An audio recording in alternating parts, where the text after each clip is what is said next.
Welcome to Ask Leo Answercast number 147.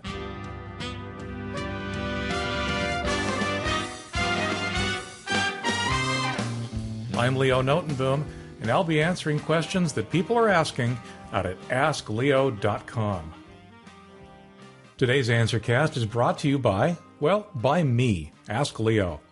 You know, I did a bit of an inventory of all the ways that you can get your questions answered at Ask Leo, and I realized it was a pretty long list.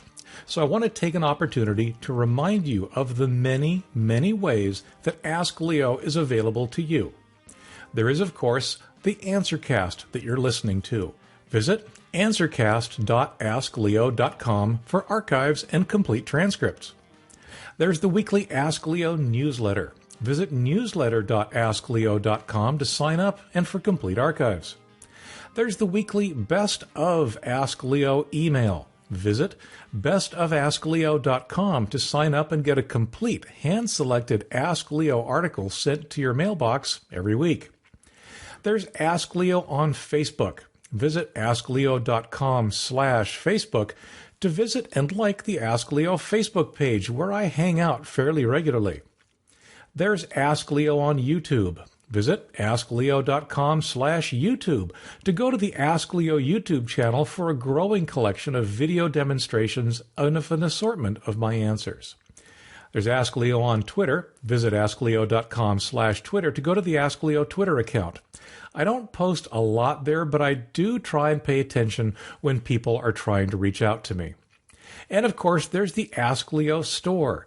Visit store.askleo.com to purchase Ask Leo books.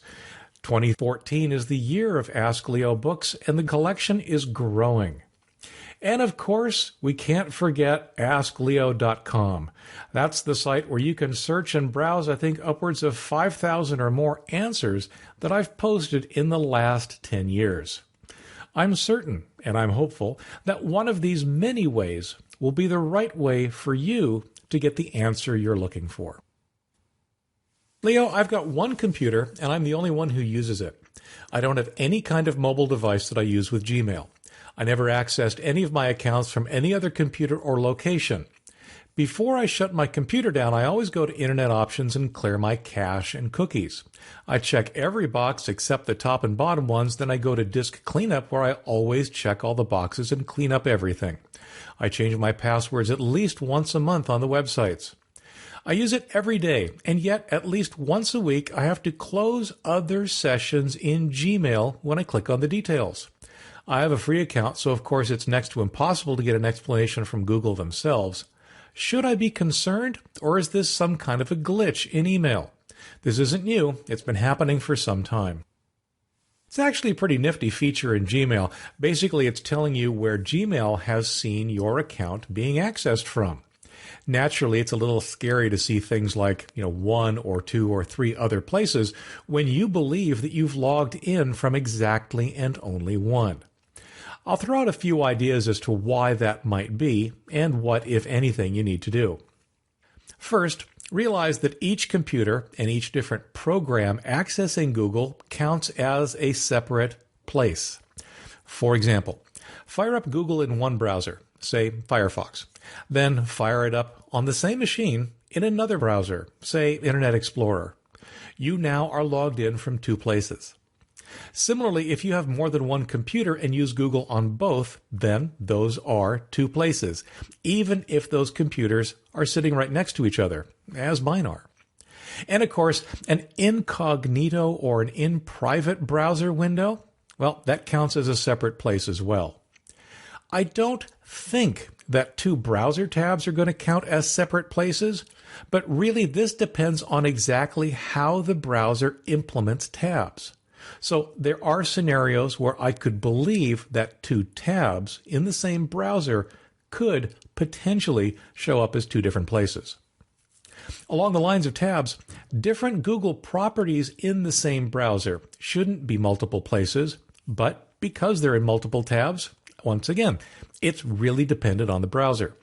It's possible to have Gmail in one tab, Google Calendar in the other, and maybe have those count as two places. In Chrome, that's definitely not the case, but naturally, having provided Chrome, Google knows how to make Chrome operate properly. The most common other place that people forget about is the mobile phone. Now, I realize you mentioned that you weren't using one for Gmail, but if you have an Android-based mobile phone, you may still be accessing your Google account.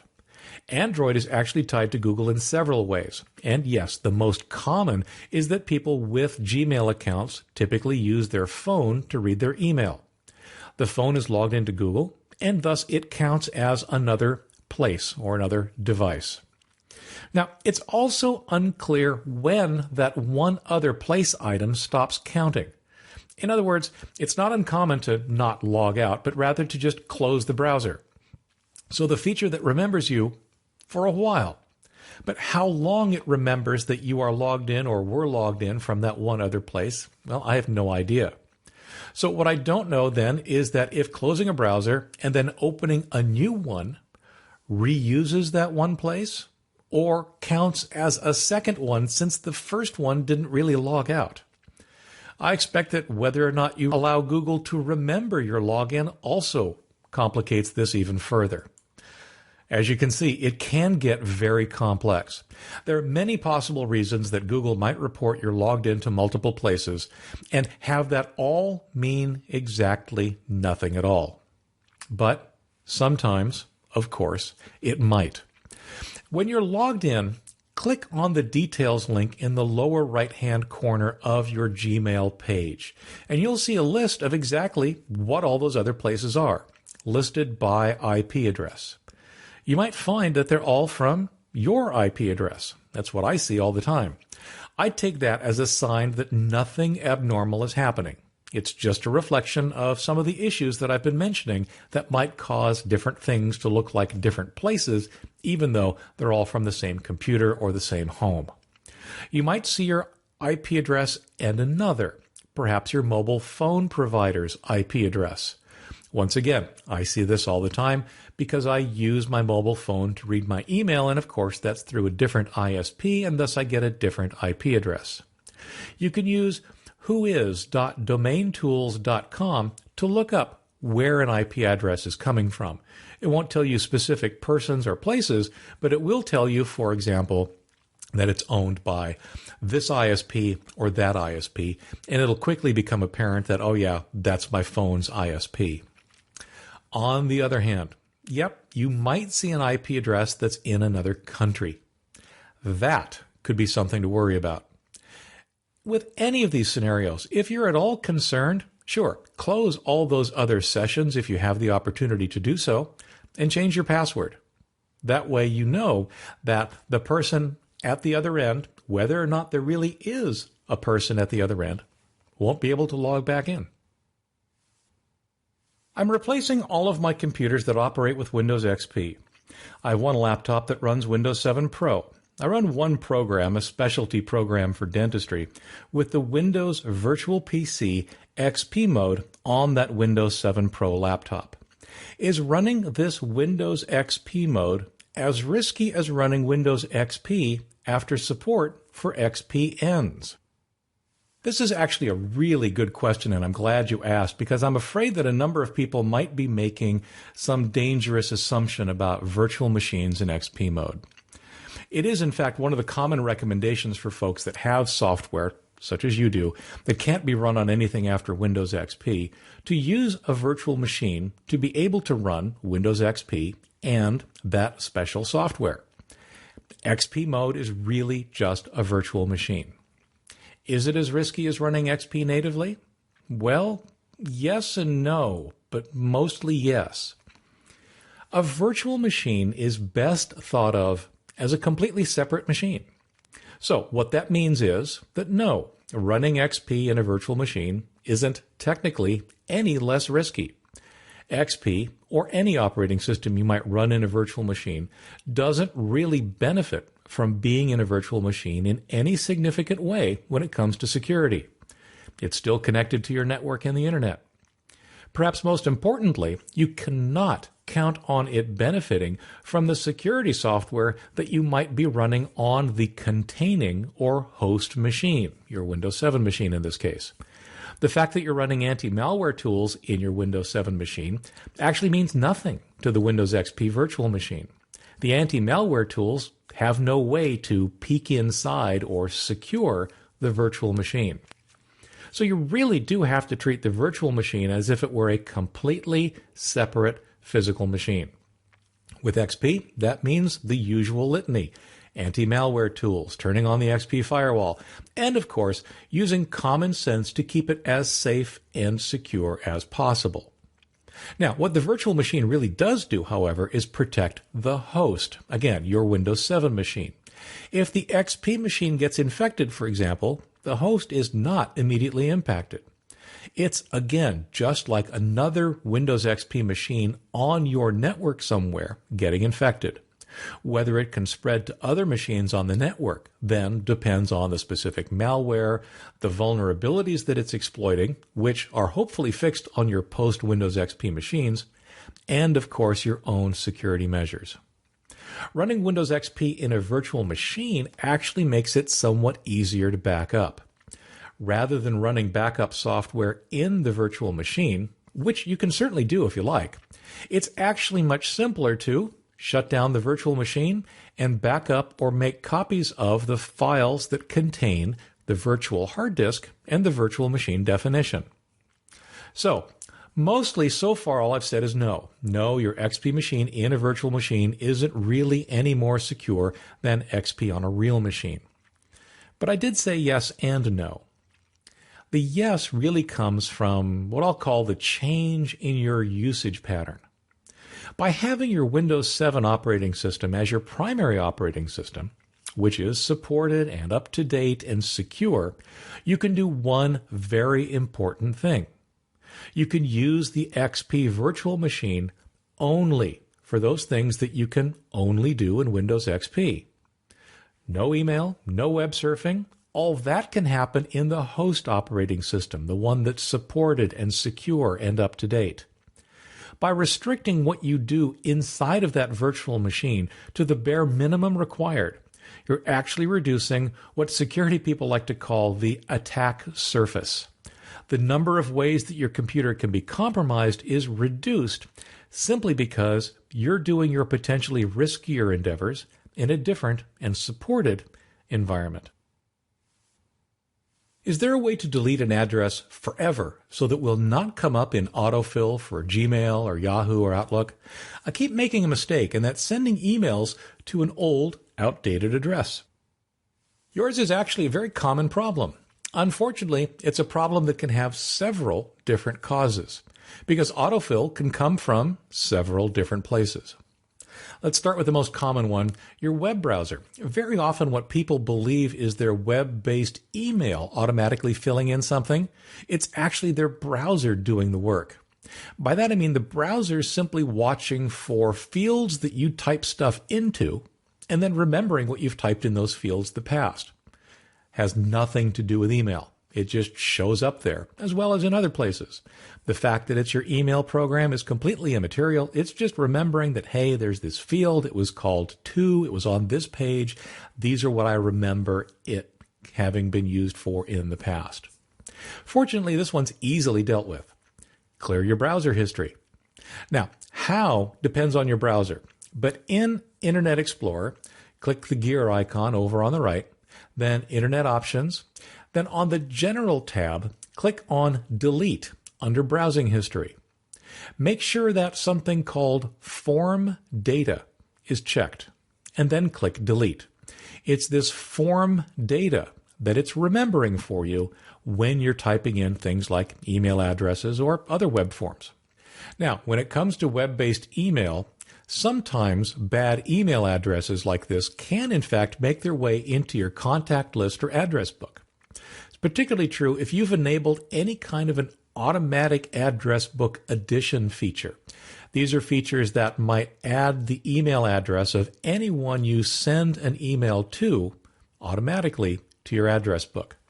So you mistakenly send to this bad email address, and poof, it's in your address book. The email program or site then tries to be helpful when you're typing email addresses by recommending entries from your address book, of which this happens to be one. The solution here is also fairly easy. Find the entry in your address book and remove it. You might also want to consider turning off that automatic add feature if in fact there is one and you can turn it off. Now, some email programs, Outlook comes to mind, keep a separate list of automatically remembered entries. In a case like that, it's not always covered by my first two ideas. It's actually something completely separate and managed by the email program. In cases like this, here's what I'd have you try. Start typing an email address into the to field. As soon as you see the bad email address being recommended as one of the potential candidates, use the down arrow key to scroll through the list of suggestions. Once you highlight the bad entry, type the delete key. In many cases, this will actually remove the entry not only from the current list of suggestions, but from future suggestions as well. As you can see, really this is all about the many ways your computer tries to help. Sometimes it tries just a little too hard. Hopefully, I've helped a little. Why does most software get bigger and bigger as times go by with each version? You know, that's a common problem and actually a very common complaint. What I can tell you is that it's not likely to change. But let me throw out a few of the reasons that I can think of that might be behind its happening. Far and away, the number one reason that software only gets bigger is that products are competing with each other for users and customers. Competition means that the program vendors need to add more features, more capabilities, more of this, more of that. And over time, all of that means more code to implement all of those features and capabilities.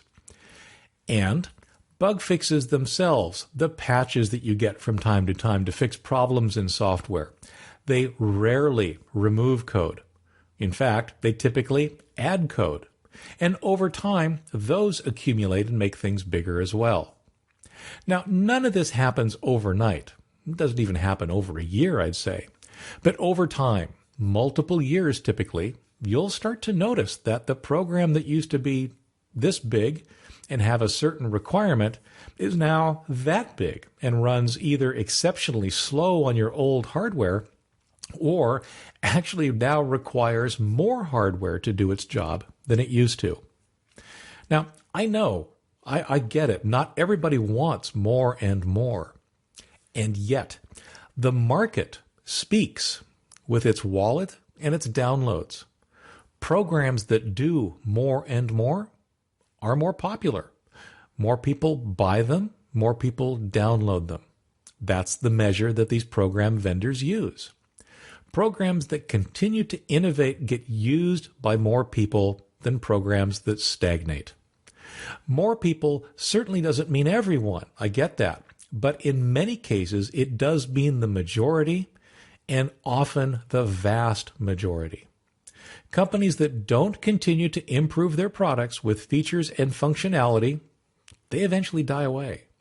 Speed might be a feature that sells, but size rarely is. Now, another contributing factor here is what I'll call the march of technological progress. Machines sold today are significantly more capable than the machines sold, just 5 or 10 years ago. My new machine has 16 gigabytes of RAM and the potential to upgrade to 64. 10 years ago, we were happy with hard disks that size and never dreamed of having that much RAM.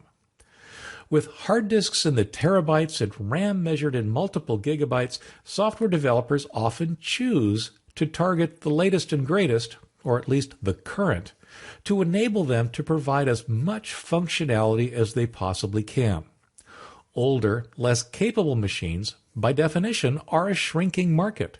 So it's really difficult to justify developing software with those machines in mind.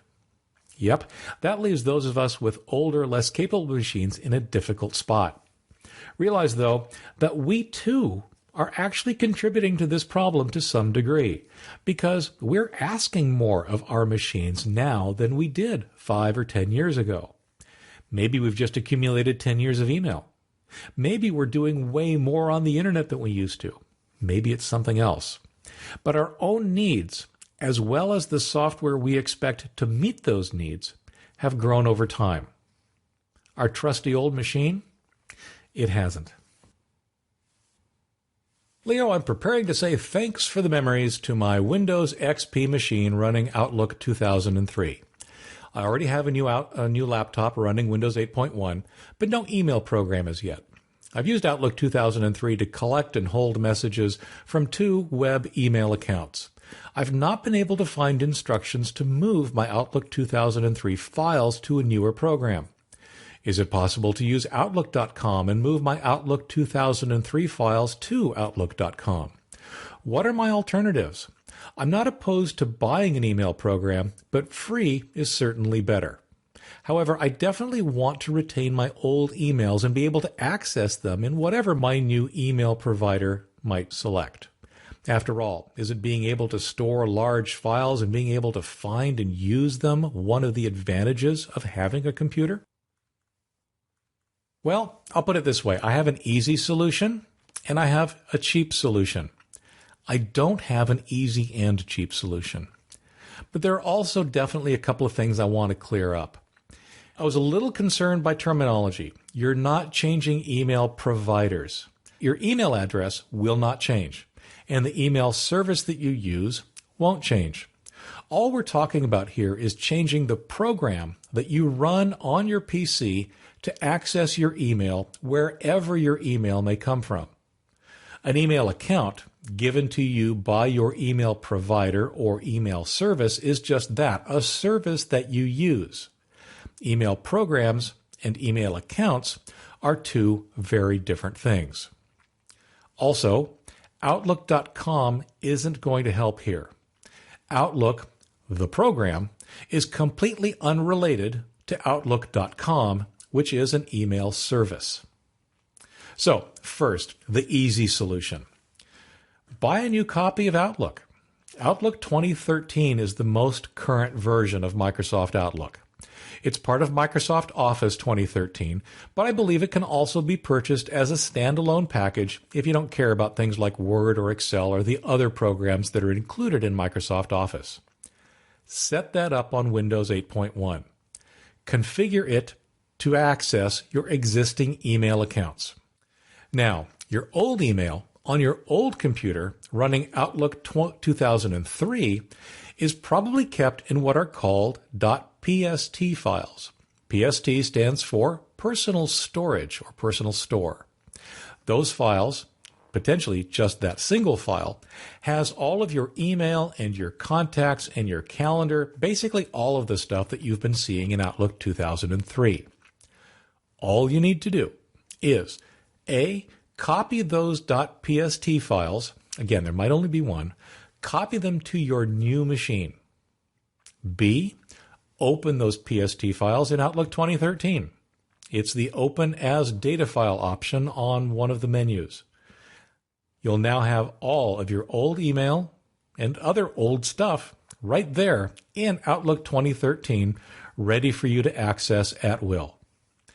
Like I said, easy, but not free. Free solutions are easy to a point. For example, grab a copy of Thunderbird or Windows Live Mail, download and install those on your new computer, configure one of them to access your email accounts, and you're almost good to go. What's missing, of course, is being able to access your old email, and that's where things get sticky.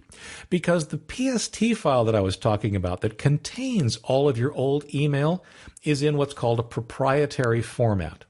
That means that only Outlook can actually open it.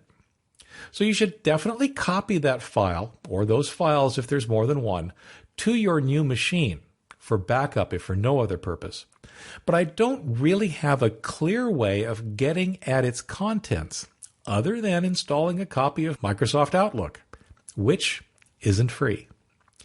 The only solution I can think of and this definitely falls into the not easy category, is to configure your old Outlook 2003 on your old Windows XP machine to access an email account using IMAP.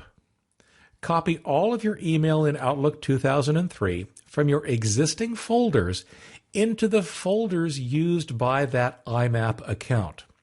What that will do is that will cause all of those emails to be uploaded to the email service, to the email account that you're using. Then you can download them elsewhere into the email program of your choice. To be honest, in your shoes, if accessing those old emails is a priority, I would probably spring for a copy of Outlook 2013.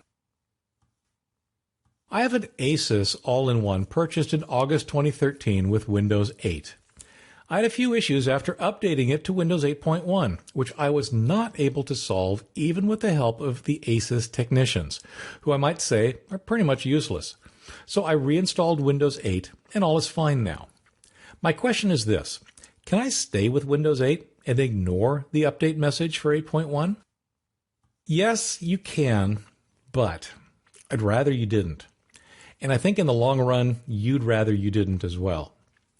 Now, unfortunately, without knowing the problems that you had upgrading, it's hard to say exactly what is and is not possible.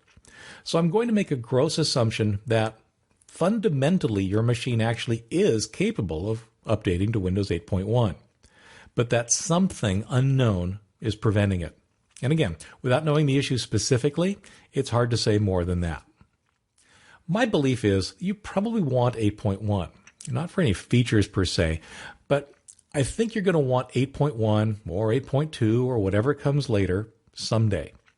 Much like a service pack, I'm not expecting Microsoft to continue to support plain old Windows 8 for very long.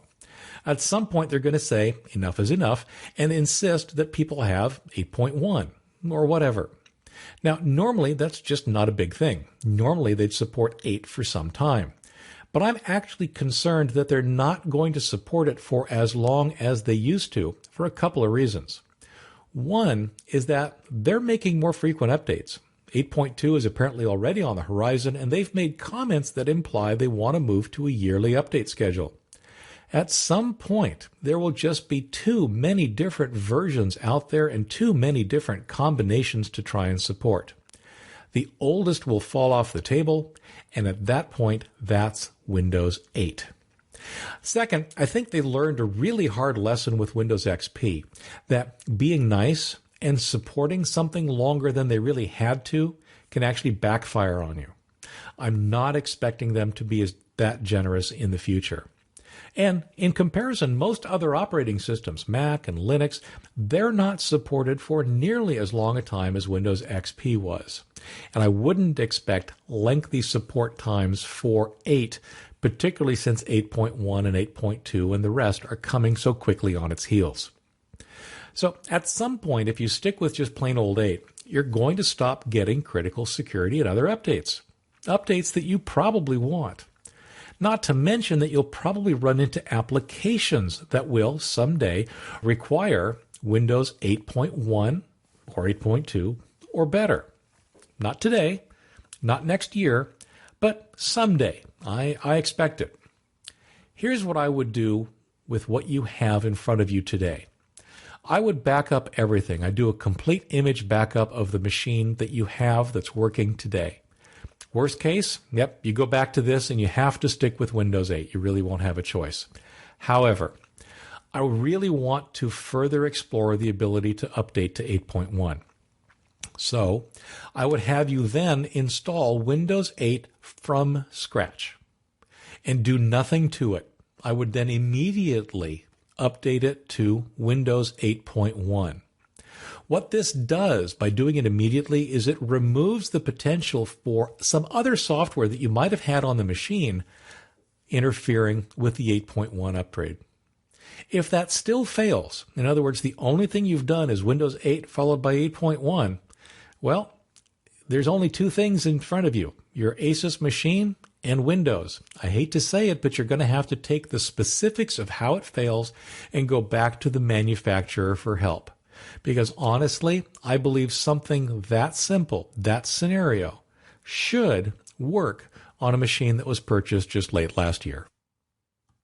As I mentioned earlier, I do the Ask Leo Answercast every week. So if you've got a question about your computer, the internet, technology, head out to AskLeo.com to search for an answer or to ask your question. You might hear it answered here in a future Answercast. I also put out a newsletter every week.